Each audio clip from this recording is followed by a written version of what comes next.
Pleasure to talk to you. You likewise. Good to be with you. Well, tell me what happened. I have been pretty righteously angry this morning because I think what Democrats did last night was cost millions of people their jobs, hundreds of thousands of businesses their hope, and I do not understand it. What happened? Well, it is a completely, totally irresponsible and reckless move. The country is burning, Hugh, and as you point out, I mean, we have a liquidity crisis out there. Big businesses are going to fail. Small businesses are already failing, and the Democrats are playing a political game. I mean, Chuck Schumer, this is it's like a normal, political season, and these guys just we don't have the luxury of time. We have to get this done. The American people need us to act. They need us to act now, and they need us to act in a responsible way. And, we worked really hard the last several days to put together a plan that brings some relief not only to individuals and families, but to businesses, employees, workers. And last night was probably one of the saddest days I've seen in my time in the United States Senate. I've been broadcasting for 30 years. I remember when TARP failed. I thought that was the low point of congressional ineptitude. This is much, much worse. And I speak as someone, as I told Senator Grassley and Senator Tillis, when my other hat is on, I run the Nixon Foundation. I got 40 people on the payroll with no one coming to our museum, no revenue from events. I have to decide what to do with them. I was waiting for this bill. And I think people are going to get laid off. Millions of people are going to get laid off because of what Chuck Schumer and Nancy Pelosi did yesterday. Do they understand that? Well, every single day that passes, we're going to lose more jobs, more workers, more businesses. And I mean, like I said, this is a full-blown fire that needs to be put out, and people are looking to Washington D.C. To do that. And we've got solutions here. We just need some Democrats who will step forward and buck their party's leadership and do the right thing for the country. I mean, we need some people over there with some backbone who are willing to say, I care more about what's happening in my cities and my state and this country than whatever it is, the political agenda that Chuck Schumer and Nancy Pelosi are trying to hold out for here. This is a well-structured, well-thought-out plan, which they had lots of input in. This argument last night, Schumer got up on the floor and said this is a partisan bill. That is absolutely false. I mean, they had lots of input. This includes lots of Democrat priorities. This was put together in a very bipartisan way. I've been around here a long time, and I was involved in those working groups. And so all of a sudden, pulling the rug out at the last minute is just an incredible disservice to this country and to all the people out there who are just scared and fearful for their very lives. And I think we've got to act now. I'm hoping that they'll come to their senses this morning, and that supposedly Secretary Mnuchin is back here at 9 o'clock to resume negotiations with Schumer, and hopefully we'll get a path forward, Hugh. But this is a really, really low point for the United States Senate, for the Congress, and it's just a complete letdown of the American people. When Senate Democrats shot out the tires of the fire truck, and that's the analogy I'm using, or they pulled over the ambulance, did any of them talk to you about what they perceive the political advantage to be? Because for the life of me, I try and always understand the other side. I know why they attacked Kavanaugh ruthlessly, and I think wrongly, despicably, but I know why they did it. I do not know why they did this. It's going to cost millions of jobs. I can't figure it out, Johnson. I know. I try and put myself like you do in their heads and say, okay, what am I thinking here? And I know in this case, I think they laid down the law, and Schumer said, we're going to do this. And unfortunately, they all went along with it. But there are reasonable Democrats over there who I think get what's at stake here. And what's so unfortunate is we just didn't have a single one of them last night who broke and said, look, I'm not going to go along with this game. But I think this is, to them, an opportunity, as every, seems like, political crisis that comes along, Schumer and Pelosi try and exact part of their political agenda, things that they've been wanting to do for a long time, and use the crisis to try and achieve those things. And this just isn't the time to do that. I mean, this is a full-blown emergency for the country, and this economy is teetering out there. It needs a shot in the arm. It needs confidence. And the markets need confidence. The American people need confidence, and we just don't have any time to waste. And I can't. I'm hoping that last night, what people are hearing after that vote last night on the Democrat side, will bring some of those reasonable Democrats to the table, and they'll decide to buck and defy their leadership and do the right thing for the country.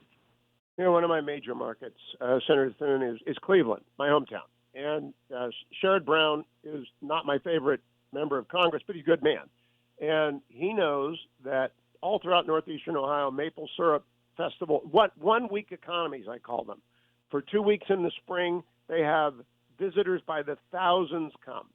They will not be open. They will be devastated.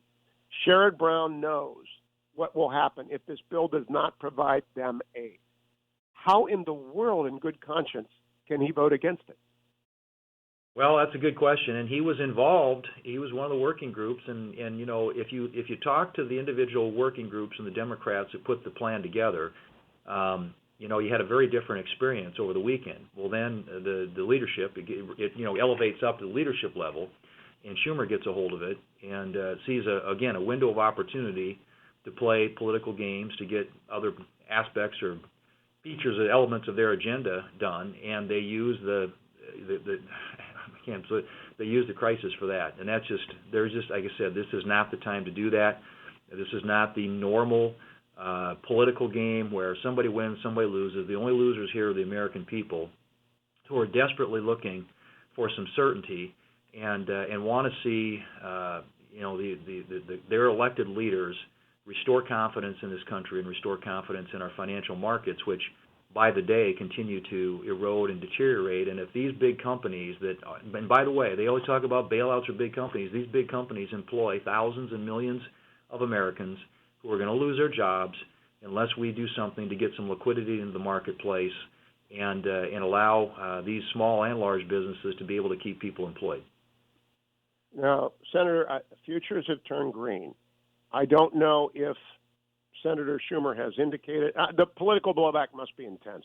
When the New York Times says Senate Democrats block rescue package, that is not a headline that you want to hear. I assume that the phones are ringing at the Senate switchboard 202-224-3121, and that I will never forget this. I have never been this angry because I know what's going to happen if this doesn't pass, and I know how much you guys gave last week. I just want to recover that. Did not Leader McConnell and you urge your colleagues to accept Nancy Pelosi's flawed bill in the interests of the country and bipartisanship? We did, and it was painful for a lot of our members.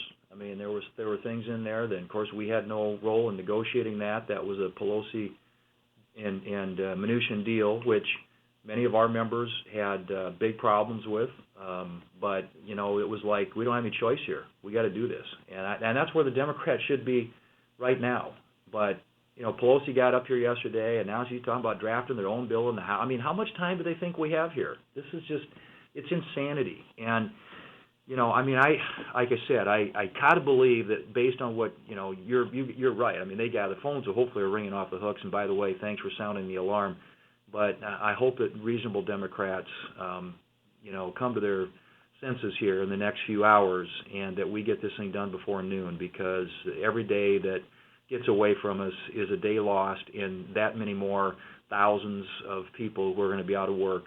Because, like you said, my state is like yours. I mean, when those small businesses shut down, that's the lifeblood, that is the heart and soul of the American economy, and it's happening every day.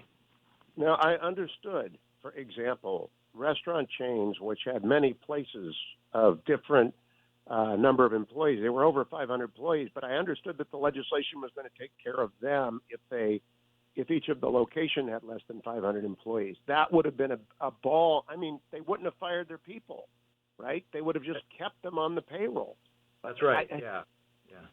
I mean, this thing has the way that particular provision was drafted allows those employees to be retained and those jobs to stay there, because once those people leave and those jobs go away, they may never come back. And so the way that this thing was designed was to allow those smaller businesses who you know, are trying to stay open to be able to pay the payroll for the next several weeks and hopefully get us through to a better time. And couple that with the unemployment insurance stuff, which was a big priority for the Democrats. That was something they got into the package that they really wanted. And the direct checks. I mean, there's a lot of stuff in here that will create cash flow not only for individuals but for small businesses. And it is a travesty that we couldn't even get on the bill last night.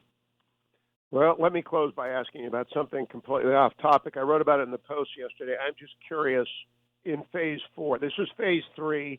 It won't matter if we don't get this done, but if we get to phase 4, in World War I, World War II, when there were massive challenges, the public participated via Liberty bonds and war bonds. Can we have a beat the bug bond? Can we somehow make citizens involved in this effort who want to help? Yeah, I think that you are right. I mean, when we faced crises in the past, the American people have stepped up like they are this time around. Unfortunately, we're not seeing that same activity here in Washington. But I saw your piece yesterday. I think you're absolutely right. I think we need to figure out ways that we can involve and engage the American people in trying to continue to build and make this country strong and beat these enemies that, in this case, a deadly virus that's come to our shores. And we've proven we can do it in the past, and your Ronald Reagan quote is exactly right. If people will just forget about who gets the credit, we can. There's no limit to what we can do. And I hope that's the sentiment that kicks in here in the next few hours, and then whatever happens after this in terms of phase 4, that it will be something that all of America can participate in. We can make the country stronger and get us by this. You know, Senator, it will be such a tragedy if our scientists beat the bug in the lab and they find interventions as well as a vaccine, but there is no economy left to resuscitate because of what happened last night. That is really, really worrying, and we are doing permanent, long-term, profound harm to the economy right now the longer we wait to do this. So, it's critical. Godspeed, and thank Leader McConnell and the Republican caucus. Up to the Democrats. They blocked it last night. Hopefully someone will figure out they're killing Americans. They're just killing Americans. They're killing jobs. They're killing businesses. And I do not have – there is no – it's like the Browns offense 3 years ago when we